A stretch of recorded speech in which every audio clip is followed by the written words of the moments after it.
Je me souviens ce jour de tes premiers cris, ce jour où tu me hurlais dessus.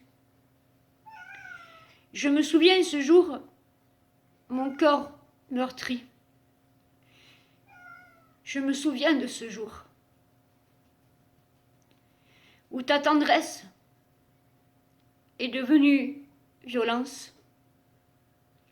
Je me souviens ce jour où tes caresses devinrent souffrance, devinrent violence. Et ces jours où je te disais non et que tu insistais et que tu le faisais quand même,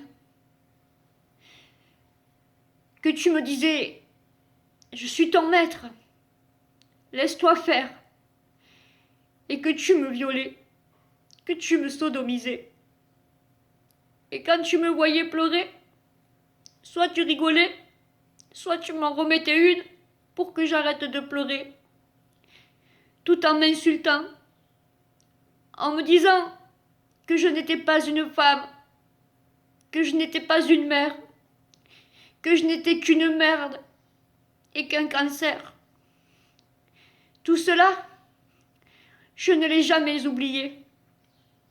Et ils sont les traumatismes que je porte encore aujourd'hui, comme ce fardeau, en te sachant seule avec notre enfant, à qui tu fais vivre aussi les horreurs, le harcèlement, la violence physique et psychologique, la peur, te croyant tout puissant sur lui comme tu l'étais sur moi, en lui disant que s'il parle, il ne reverra plus jamais maman, ou en lui disant que tu vas l'amener loin de sa mère et continuer de le briser.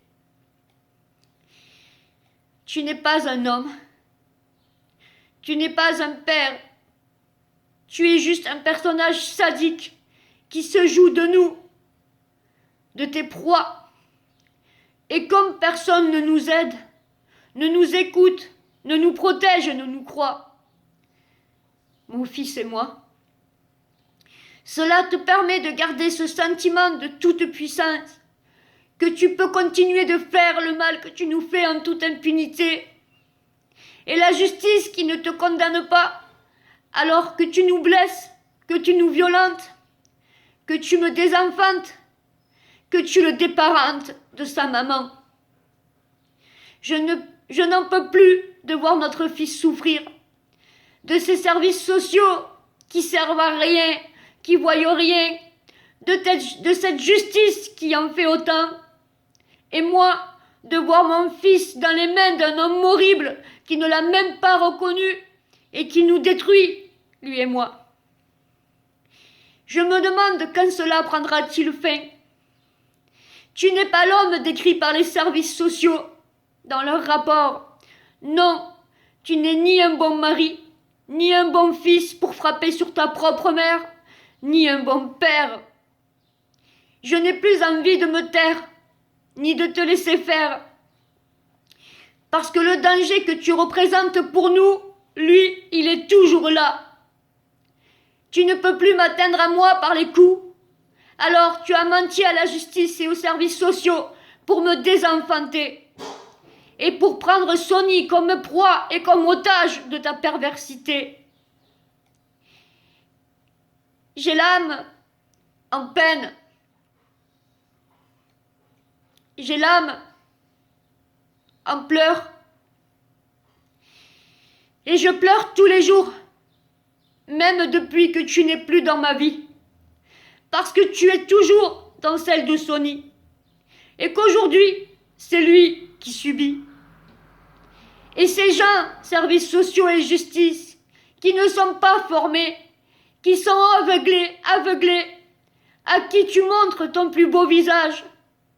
Alors qu'en huis clos, une fois la porte fermée, tu es bien ce monstre duquel on veut s'échapper.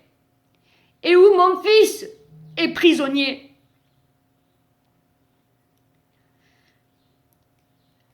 J'ai été malmenée par toi, Tu m'as rabaissé, blessé, tapé, humilié, insulté, violé, craché au visage, mis des coups de pied, ridiculisé, en privé comme en public. La douleur, elle est toujours là. La mienne et celle de Sonny, que tu terrorises pour ne pas qu'il parle, à qui tu fais croire que c'est normal s'il prend des coups et qu'il ne doit pas en parler, que c'est votre secret. Sinon, il ne reverra plus papa ni maman. Alors, dans la peur, il se tait. Il est rentré dans ce silence de cet enfant soldat qu'il est. Mais moi, je vois dans ses yeux, contrairement aux services sociaux ou à la justice, je vois qu'il m'appelle à l'aide. Oui, je persiste. Le mal est là. Tu es le mal en personne. Tu es le danger pour nous. Alors je hurle à l'aide, pour je l'espère un jour pouvoir nous sortir de tes griffes, Sonny et moi, et que enfin, Sonny et moi, on soit réunis, et qu'on pourra trouver, je l'espère, ce refuge, ce havre de paix qu'on attend depuis si longtemps et depuis tant d'années. Oui, je réclame justice pour mettre fin à nos souffrances, parce que ta place n'est pas parmi nous, mais derrière les barreaux ou derrière une porte blindée où tu pourras plus jamais nous atteindre. Quand est-ce qu'ils reconnaîtront que tu es fou allié de faire du mal à une femme, à ta mère ou à un enfant? Quand il sera trop tard? Quand tu auras tué notre fils? Moi, j'ai échappé belle à la mort. Ce jour où je suis partie et que tu as essayé de m'étrangler. Échapper pour ne pas mourir, pour ne plus subir tes coups. Alors tu t'es arrangé, du haut de ta perversité, avec les services sociaux, pour te venger et me désenfanter. Et le pire, c'est qu'ils t'ont donné mon fils, que tu n'as même pas reconnu, sur qui tu continues d'exercer ta violence, ta toute-puissance et ta perversité. Tu fais de lui ton otage pour te venger de moi. Oui, pour te venger que j'ai osé te quitter et que j'ai osé parler. Je n'aurais jamais cru que des acteurs qui sont censés être là pour nous ne nous protégeraient pas. Ne nous protégeraient pas de toi. Et je veux mettre un terme à nos souffrances, mère-fils, pour quitter cet homme et ce père violent que tu es et le quitter à tout jamais. Même dans la douleur et dans les angoisses et dans les pleurs qui me transpercent chaque jour qui passe. Parce que si moi je n'ai pas perdu la vie sous tes coups, elle est mise à mal en sachant que mon fils peut perdre la sienne dans tes mains sales. Alors oui, je demande à la justice, si tant est qu'il y en ait une, de nous protéger, de nous éloigner de toi, loin de ta fureur incontrôlée et incontrôlable, où règne ton autorité perverse et malfaisante et violente à souhait. Je n'éprouve plus rien d'autre que du dégoût pour toi, et Sonny, de la terreur envers toi. Les ténèbres t'ont obscurci, et je prie pour que le soleil revienne après la pluie, et qu'on nous sauve de toi, vite, vite et au plus vite. J'ai fui ta violence, mais je ne veux pas fuir la justice. J'ai parlé, j'ai osé parler, dire la vérité, celle qui n'est pas belle à dire, ni à entendre, et que tu ne veux pas reconnaître. Et que personne, à part Sonny, ta mère et moi, ou celle que tu frappes à leur tour, ne voit. Je veux trouver une issue, sans plus tarder, et sans détour, hurler, crier, pleurer, réclamer mon fils, dire que nous sommes en danger, récupérer Sonny et partir loin pour nous, pour qu'on se reconstruise et qu'on ne soit plus ni les victimes, ni les otages de ton violence, de ton harcèlement, de ta perversité. Et ne plus jamais revenir, et ne plus jamais avoir peur. Alors, je veux passer un message à toutes ces femmes, à toutes ces mères. Si elles pouvaient s'échapper, dénoncer leur tortionnaire, cet homme, ce père violent et pervers, beaucoup seraient sauvés. Car la violence conjugale, même après la séparation, est un fléau qui continue. Quand ils ne nous tuent pas, ils nous désenfantent. Et ils continuent leur violence sur les enfants qu'ils se plaisent à terrifier et à manipuler. Ainsi, mères et enfants continuent dans des silences assourdissants de ne pas être protégés de tous et d'être violentés, abusés, terrifiés et torturés. Et bien souvent, il est trop tard quand ceux qui auraient pu agir, services sociaux et justice, ne l'ont pas fait et n'ont rien fait. Et c'est ainsi que des femmes et des enfants, sous la maltraitance et la violence, meurent chaque jour et chaque année, et ils se comptent par centaines et par milliers. Alors je hurle ma douleur, comme cette mère en pleurs, qui vous dit « Sauvez-nous !» tant qu'il est encore temps.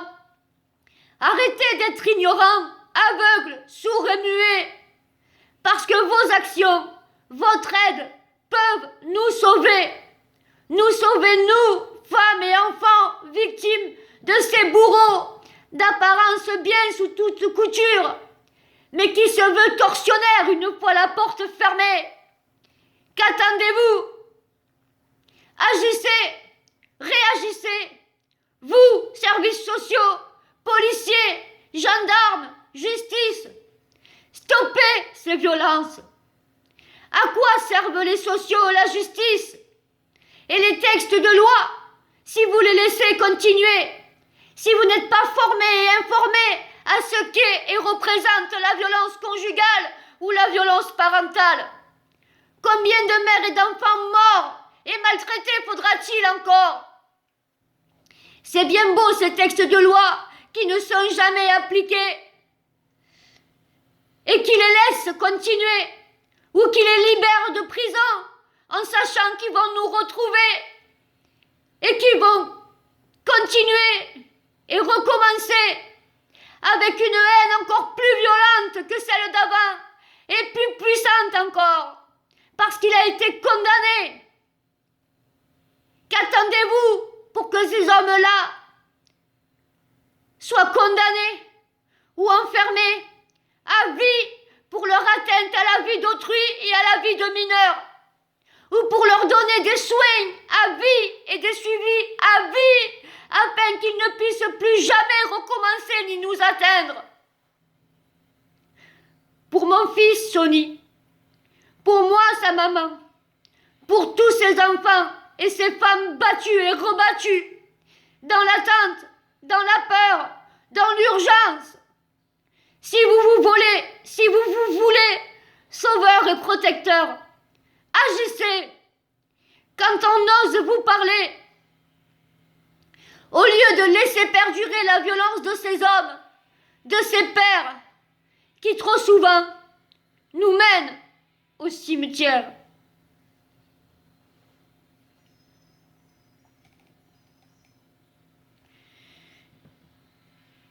Les enfants,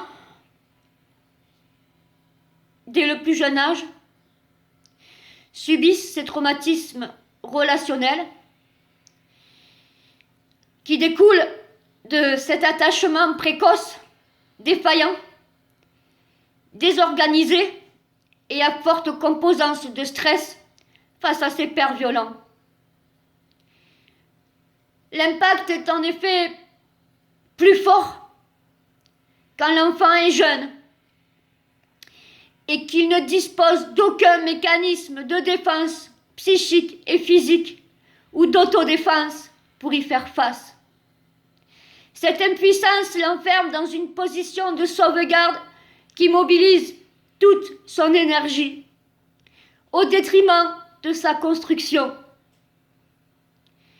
Un enfant ne fait pas la différence entre la violence subie par son père et la violence directe à son encontre. Un enfant plus grand, lui, peut par exemple repérer les signes avant-coureurs d'une scène, se réfugier dans sa chambre ou intervenir pour tenter de l'enrayer, voire faire appel à quelqu'un ou à la police.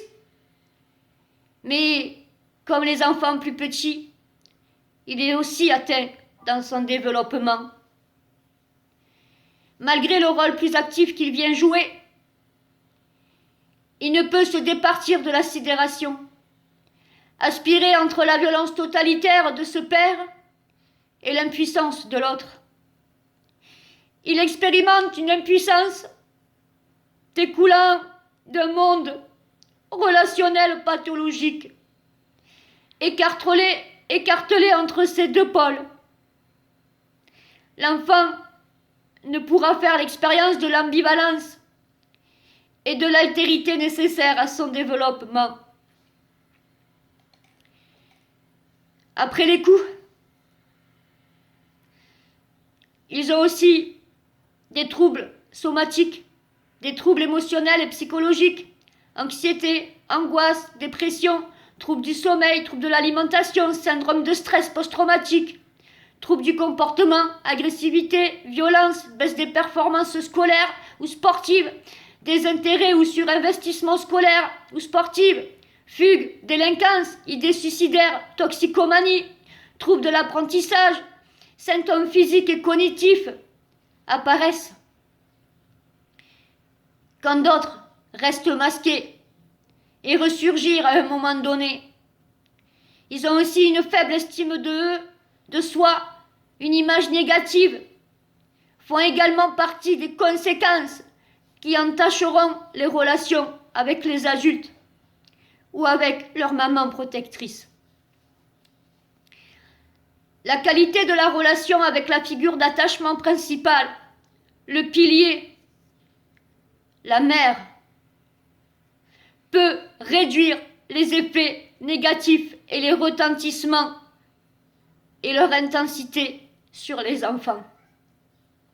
Il est temps que vous rendiez les enfants, que vous sortiez les enfants maltraités de ces pères violents et qu'enfin vous écoutez la parole des femmes victimes et des enfants victimes de ces violences et que vous ne les laissez plus perdurer.